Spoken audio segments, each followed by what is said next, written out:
Hello everybody! Today I'm going to show you how to move a geometry node setup from one object to another object in Blender. And so right here I have two different planes. This plane has like all these trees populated onto it, and that is because of this geometry node setup that I made here. It's very simple. Yeah, it just uses like points and distributes points on faces and instance on points. And I have this little collection of trees that it takes from, and so it has all these different random trees on this plane. So it's pretty neat. And I want to put that on this plane in the background because this is a whole different plane. Even if it looks like it was connected, it's floating slightly above it. But I want to put that same geometry node setup that I have onto this plane in the background.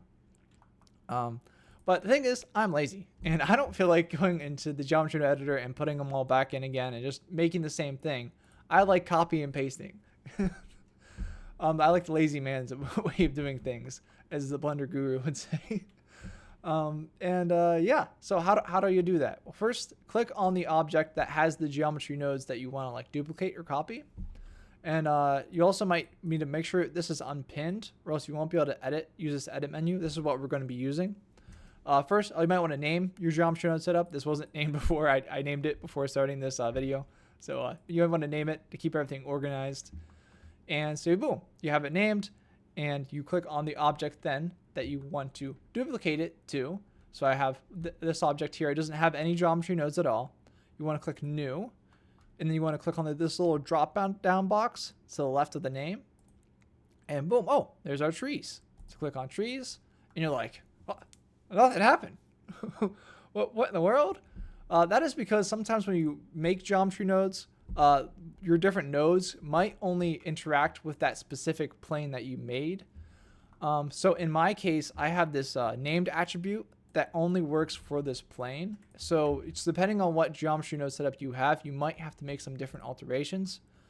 But in my case, so I have this named attribute, so all I have to do is delete that because it only works with that plane there.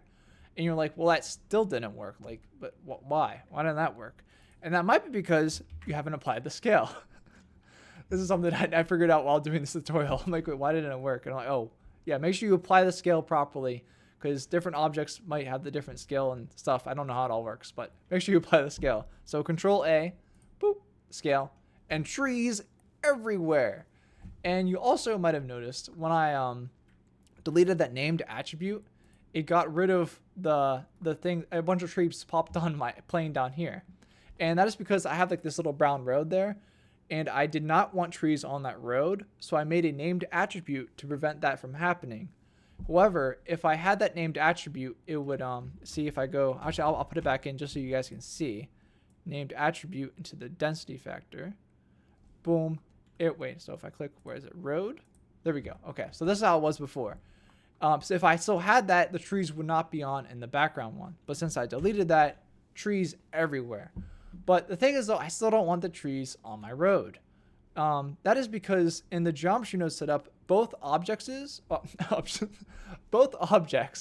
are using the same instance of the geometry nodes. So they're both using the same like nodes. You didn't duplicate them. That's the thing. So this is how you like essentially duplicate the nodes.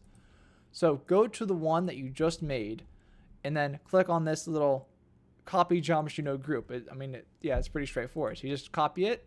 And boom. So now they have two different ones. And I'm going to rename that to trees and hills. That'll be the name. And so I'm going to go back to my original plane. And I want that road to be back. So I'm just going to put that named attribute back.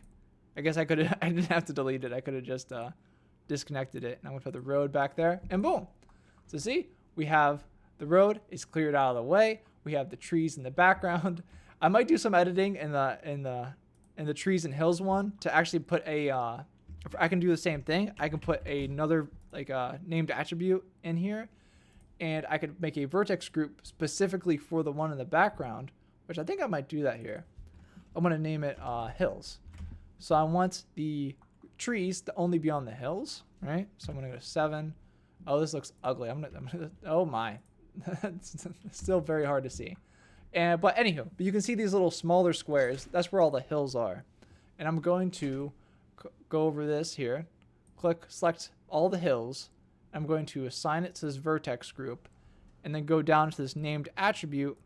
Select hills. Click go to move this attribute to the density factor, and it should, yeah, and mostly populate. It kind of went on the outside too, but it essentially moved all the trees to the hills. But it still works because they're both two different geometry node setups. I have one that is named trees and hills, and another that is named just trees. I hope that explains stuff. I feel like I kind of rushed it. But yeah, and you can just it's neat because each geometry node setup you have a different instance, so you can make slight alterations to your geometry nodes in Blender. Very nice, simple, but it has a lot of uses essentially. I hope I made sense, and I hope you guys have a wonderful day, and I'll see you in the next one.